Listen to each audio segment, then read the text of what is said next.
प्रिय भक्तों, हरे कृष्णा। आज हम सुनाने जा रहे हैं गीता जी के 8वें अध्याय की महान कथा।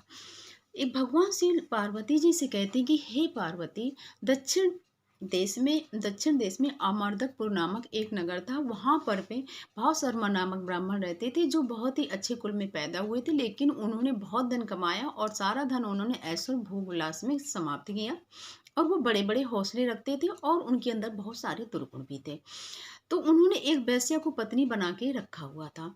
जो वेश्या को पत्नी बना के रखा हुआ था, तो क्या कहते हैं कि जब अब जैसे कर्म किए थे, तो ब्राह्मण के होते भी उनके कर्म अच्छे नहीं थे, मतलब ब्राह्मणोचित कर्म नहीं थे। लेकिन जब वो मृत्यु को प्राप्त हुए तो अगले जन्म में उन्हें वृक्ष की योनि मिली और उनकी पत्नी को भी वृक्ष की योनि मिली। वो लोग ताड़ के पेड़ के रूप में अगले जन्म में जब जन्म मिला तो वो रहने लगे। तो वहीं उसी नगर में एक कुशी बल नामक एक ब्राह्मण रहते थे, जो कि वो ब्राह्मण थे और उनके कर्म भी अच्छे थे, बहुत अच्छी पूजा पाठ करवाते थे।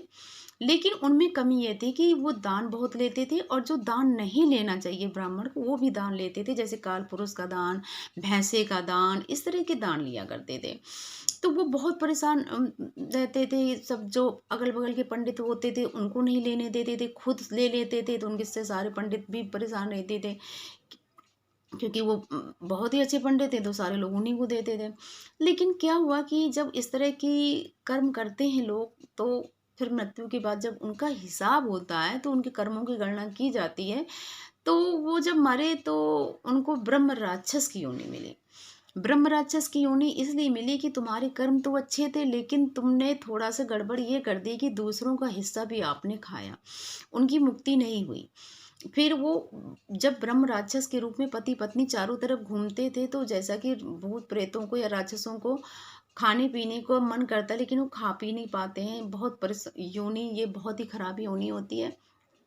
तो क्या हुआ, जब एक बार भूख प्यास से पीड़ित होकर उसी ताड़ के पेड़ में विश्राम करने लगी पति पत्नी ब्रह्म राक्षस के रूप में, तो पत्नी बोली कि हे प्रिय, हम लोगों का उद्धार कैसे होगा। तो पति बोला कि तुम घबराओ नहीं, हमारा उद्धार होगा। तो पत्नी बोली कि किम अध्यात्मम, क्या है, मतलब कहने का उन्होंने गीता जी के 8वें अध्याय का आधा श्लोक पत्नी ने पढ़ दिया कि क्या ये ब्रह्म विद्या क्या है, अध्यात्म क्या है। इस तरह से ये जब गीता जी का अकस्मात कहिए या दैवश उसके मुख से गीता जी के आधे श्लोक का अर्थ निकल गया।